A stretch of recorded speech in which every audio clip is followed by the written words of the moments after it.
Islamic currency swap, known as a special financial derivative, which indicate to an agreement between two parties in different countries to swap currency that they borrowed from their domestic market.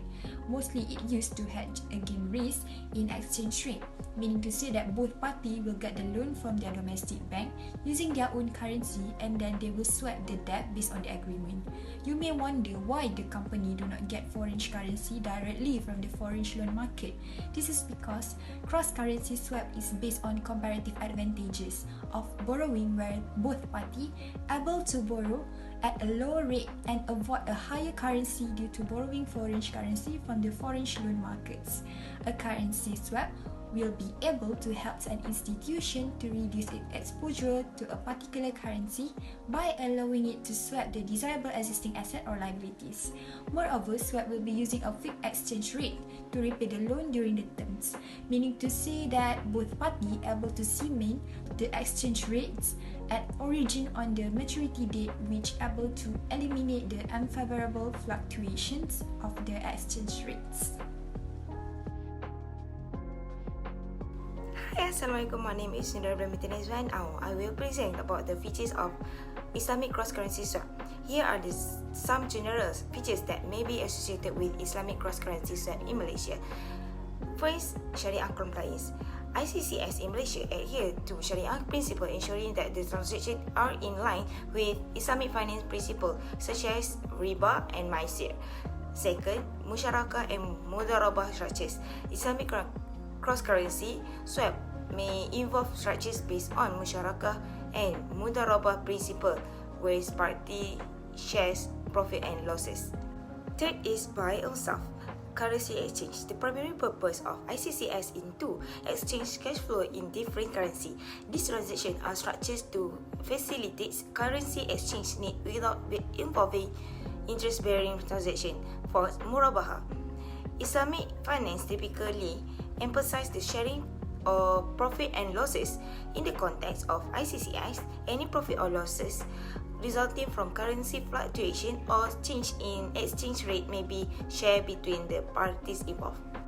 Next, risk mitigation. Islamic finance encourage risk sharing and risk mitigation. ICCS may include mechanism to manage the distribute risk associated with currency fluctuation to provide a more equitable solution for all parties. 7. Documentation. Like conventional finance instruments, ICCS involve detailed documentation outlining the term and condition of the agreements. The documentation ensuring transparency, and compliance with Sharia principle.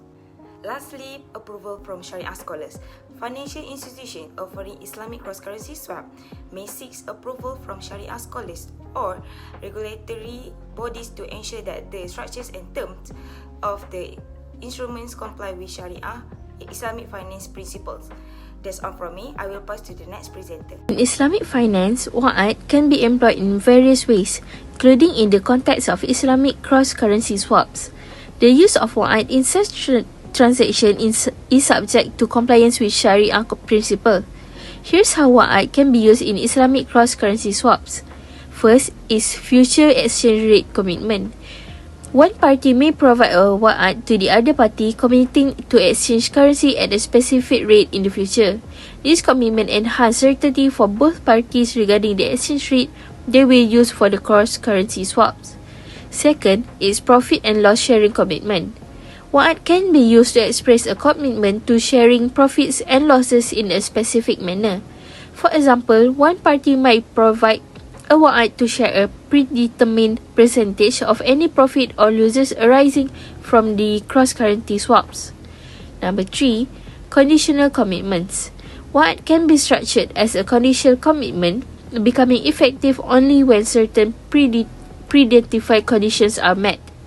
This could be used to account for specific circumstances or events that might influence the execution of cross-currency swaps. Last but not least, hedging assurance. Wa'ad can serve as a hedging tool where one party promises to undertake the cross-currency swap at a certain rate in the future, contingent upon the occurrence of events that may necessitate currency exchange for hedging purposes. As for underlying asset, for Islamic, the murabahah structure involves a purchase and sale of a tangible asset or commodity. In the context of cross-currency swaps, the underlying asset may be currency itself and the transaction is structured as a sale with a known and agreed upon markup. As for conventional swaps typically do not involve the purchase of or sale of tangible asset. Instead, they are financial agreements based on the exchange of cash flows related to interest rates. Based on profit mechanism, on Islamic side, in an Islamic cross-currency swap structures based on murabahah, the financial institution earns profit through the disclosed markup on the purchase price of the currency. The profit is transparent and agreed upon by the both parties. As for conventional swaps involve interest payment as a primary mechanism for compensating parties for the time value of money. The profit in conventional instruments is tied to interest rate differentials. As for transparency and disclosure, in Islamic side, murabahah structures emphasize transparency in pricing, with the markup being explicitly disclosed to the customer.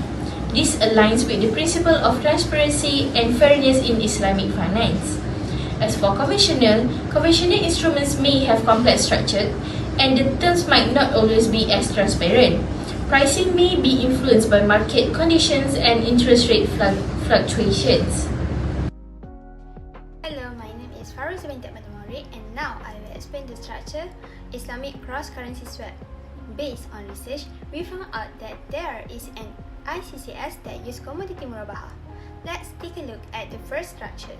This is a structure whereby a client requests a variable rate.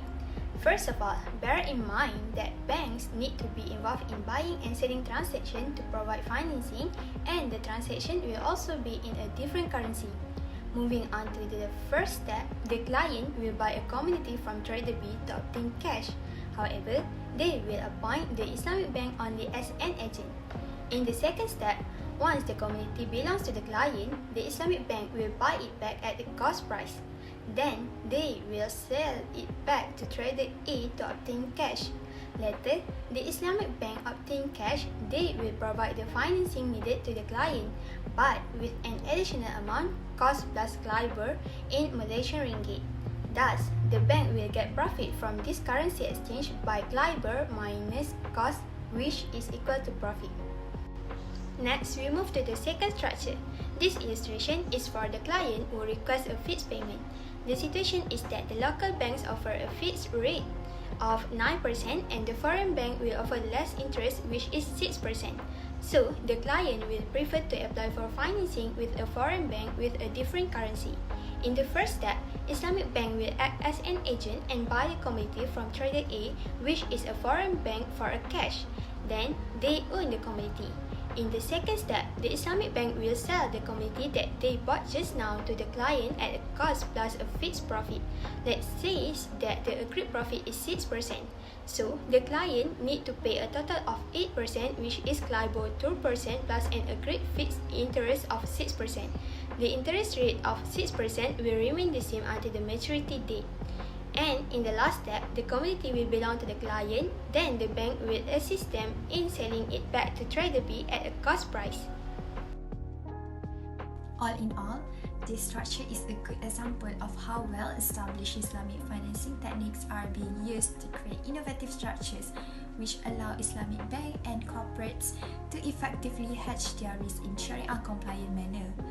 A number of other such structures, including profit rate swap, total return swap, and fund or index-linked derivative, have also been pioneer and are being used both in OTC transactions and embedded into larger structure.